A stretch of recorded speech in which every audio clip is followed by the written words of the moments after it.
No mundo de hoje, as pessoas gostam de saber o porquê de estarem fazendo as coisas, e é necessário saber o porquê, mas elas querem saber o porquê de forma prática.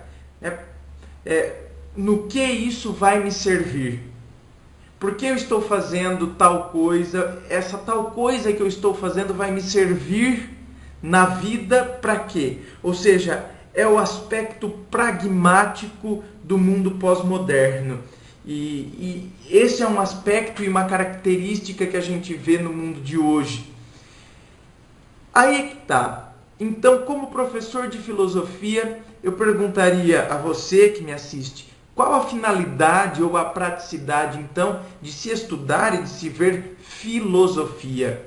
Onde existe, então, a praticidade em se estudar filosofia? Por que estudar filosofia?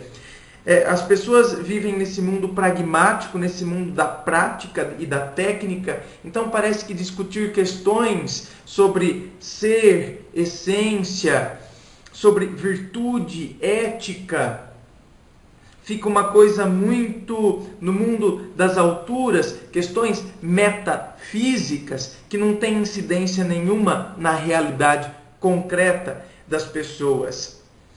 Então, muita gente fica se perguntando e se questionando sobre o porquê estudar filosofia, já que ela não consegue ver uma questão prática.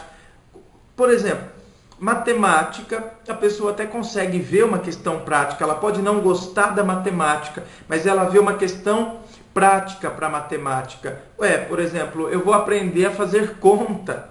Se eu for na feira comprar alguma coisa, eu vou saber fazer conta, eu não vou ser enganado. Então eu vejo uma função prática na matemática. Eu vejo uma função prática em se estudar língua portuguesa. Eu vou conseguir escrever um texto, ainda que eu não vá ser escritor, vou abrir meu próprio comércio, mas eu vou colocar uma placa de promoção, vou colocar liquidação, eu vou escrever na vitrine da minha loja de forma correta porque eu estudei língua portuguesa. Então, a química, eu consigo ver coisas práticas, vou entender questões no meu dia a dia sobre congelamento de coisas, enfim, a biologia, eu vou entender por que uma fruta, quando ela é envolta num jornal, por exemplo, ela amadurece mais rápido. Então eu entendo questões práticas. E aí parece que então quando a gente vira o olhar para a filosofia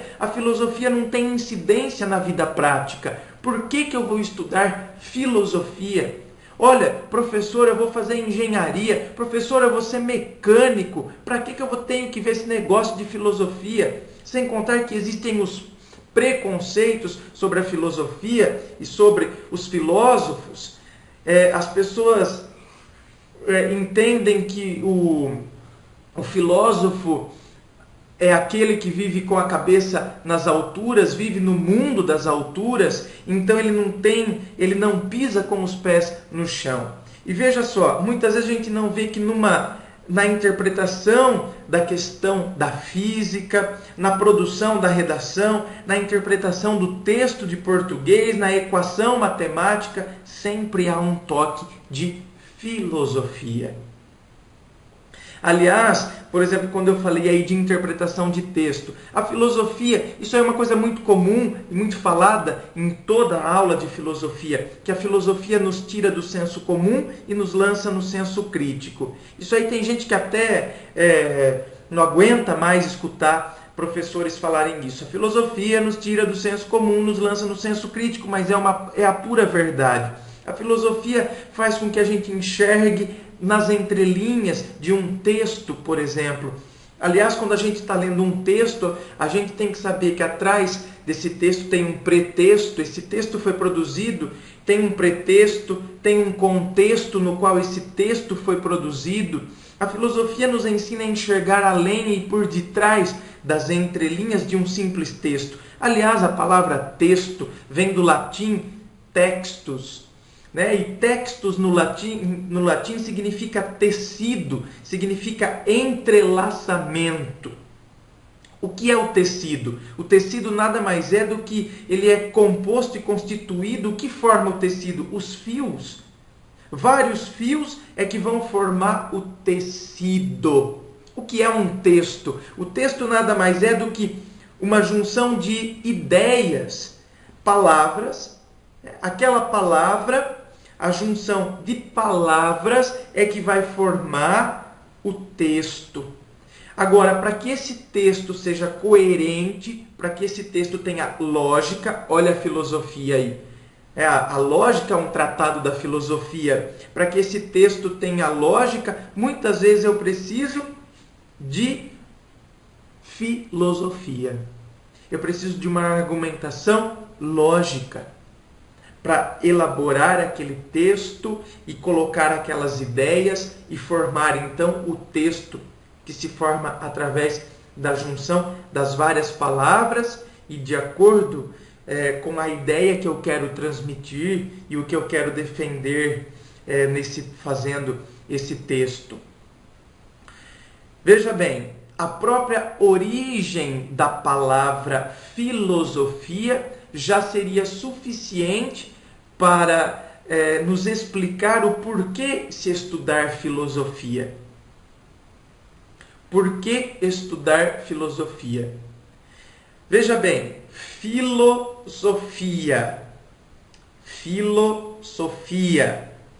é uma palavra grega que significa philo, no grego significa amizade. Sofia significa sabedoria. Então, a amizade e a sabedoria, eu tenho a filosofia. Quem é o filósofo? O amigo da sabedoria, aquele que busca a sabedoria. Veja bem, todos nós queremos viver e viver bem. Ninguém quer viver se dando mal na vida. Todos nós queremos viver e viver bem, não é verdade? Esse é o intuito e o princípio que nós queremos viver e viver bem. Claro que sim, todo mundo quer viver e viver bem. Então, a filosofia vem nos ensinar e nos ajudar a viver bem, a conduzir a nossa vida e vivermos bem. Veja bem, tem gente que acha que viver bem é ter dinheiro. Dinheiro é importante? Claro que sim, importantíssimo na vida da gente ter dinheiro. Porém, o que é filosofia?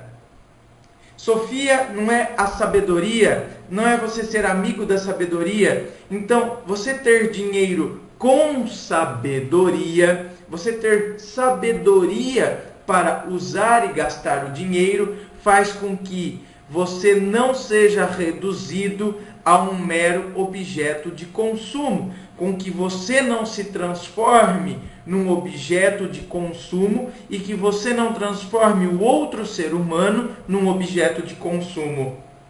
Quando você coloca sabedoria em ter dinheiro, olha a filosofia nos ensinando a viver bem com dinheiro, viver com sabedoria, ter sabedoria para viver a riqueza, por exemplo. Senão a gente vive num mundo hoje, muito o mundo do consumismo, no qual, veja bem, eu não estou falando aqui contra marca, contra etiqueta, contra roupa, de forma alguma. Mas existem aquelas pessoas que para elas se sentir bem, e eu estou falando porque eu já atendi pessoas desse jeito, para a pessoa se sentir bem, para a pessoa se sentir um ser humano, ela tem que estar com tudo de marca. Mas que marca? Tem que ser aquela marca consagrada pelo mercado consumidor. Aquela marca famosa.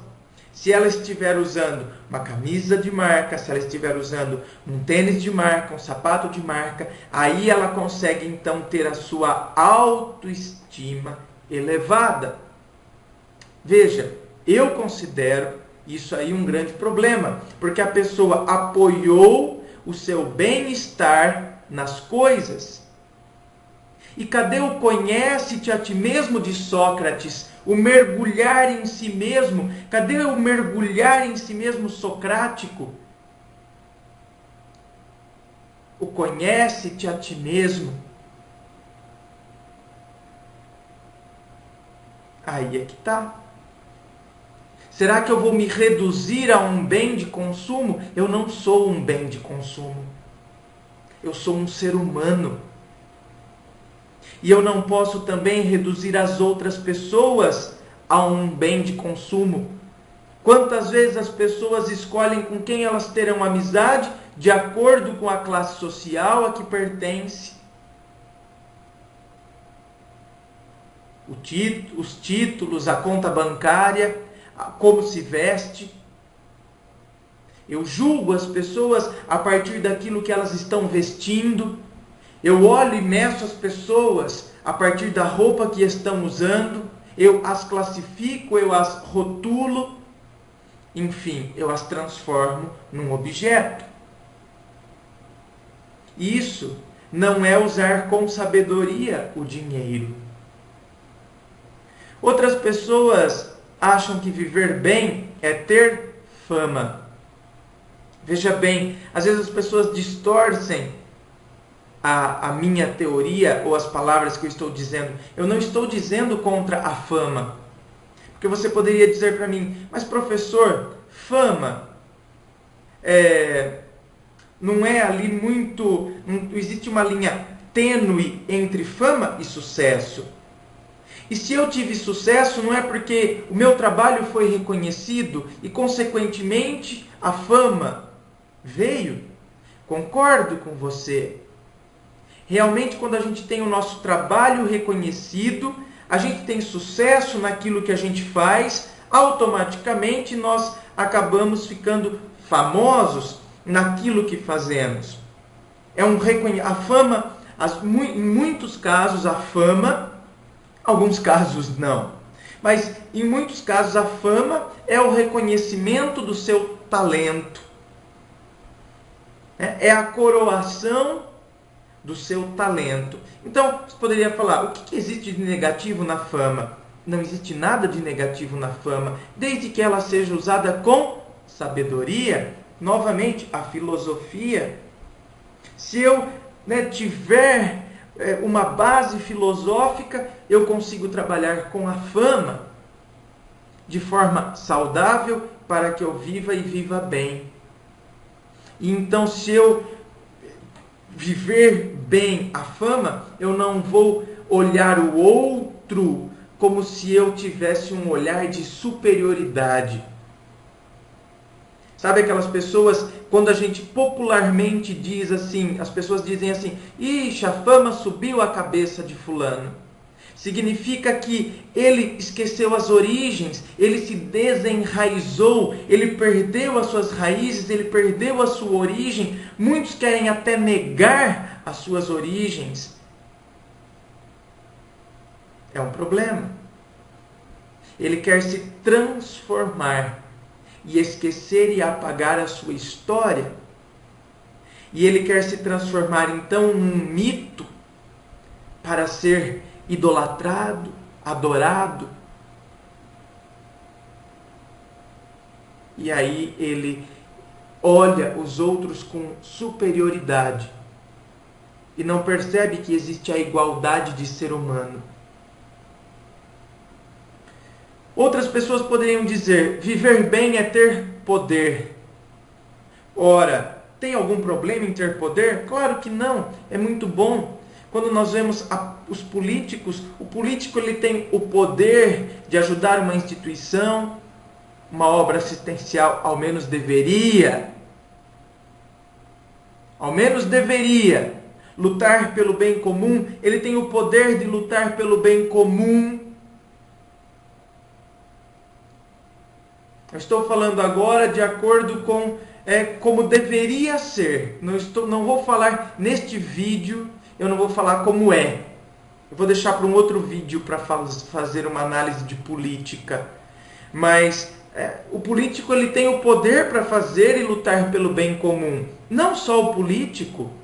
Um grande empresário, ele tem o poder de contratar, ele tem o poder de empregar, ele tem o poder de dar salários para os seus colaboradores, os seus funcionários que precisam sustentar as suas famílias, ele tem esse poder na mão dele. Agora, aí que está, o poder ele é bom, desde que seja usado com sabedoria. Se o poder for usado sem a sabedoria, novamente, eu não vejo as outras pessoas, as pessoas que estão ao meu serviço, porque eu tenho o poder sobre elas, eu não as olho como seres humanos. Mas, por exemplo, vamos pegar o político, ele olha as pessoas que ele deveria servir, ele se apossa e se apodera de algo que não é dele. O dinheiro público, que deveria ser revertido, por exemplo, para o bem comum. O empresário, quando ele não usa com sabedoria o poder, ele olha o ser humano que está servindo, o seu funcionário, o seu colaborador, ele olha como uma mera peça da máquina. E aí, se você for conversar com ele e, enfim, o funcionário vai pedir um aumento, por exemplo. Muitas vezes ele vira para o funcionário e fala: você não está contente? Peça a conta. Tem 100 querendo o seu lugar. Tem uma fila aqui. Eu tenho uma pasta cheia de currículos querendo o seu lugar. E ele ainda arremata com aquela frase horrorosa: ninguém é insubstituível. Eu só faria um questionamento para esse empresário, então. Quem substituiu Michelangelo pintando o teto da Capela Sistina? Quem substituiu Albert Einstein? Quem substituiu Rembrandt? Quem substituiu Mozart? Enfim, os grandes gênios da humanidade. Ou uma mãe que tenha 12 filhos, se ela perder um filho, se você é mãe e está me assistindo, se você tem 12 filhos e você perde um, jamais os outros 11 vão substituir aquele que você perdeu. Porque sim, todos nós temos características únicas. Somos únicos e especiais, características próprias e únicas que nos diferem de todas as outras pessoas. Então temos que ter sabedoria também no poder e como vamos usar o poder no dia a dia. Eis aqui, por exemplo, nessa simples explanação, nessa humilde explanação, a importância de se estudar filosofia. Poderia ficar citando vários autores clássicos da filosofia, mas eu quis falar de forma prática, tendo em vista que o grande questionamento que se faz é um questionamento prático. Para que se estudar filosofia? A filosofia está mais ligada à realidade do que nós possamos imaginar. Basta que a gente quebre os pré-conceitos que se tem sobre filosofia ou sobre o ato de filosofar, para que a gente possa perceber a filosofia nos auxiliando nas mais diversas questões que envolvem o nosso cotidiano, o nosso dia a dia, a nossa vida, o nosso viver. Vamos filosofar. Você é convidado a se abrir à filosofia. Você é convidado a filosofar.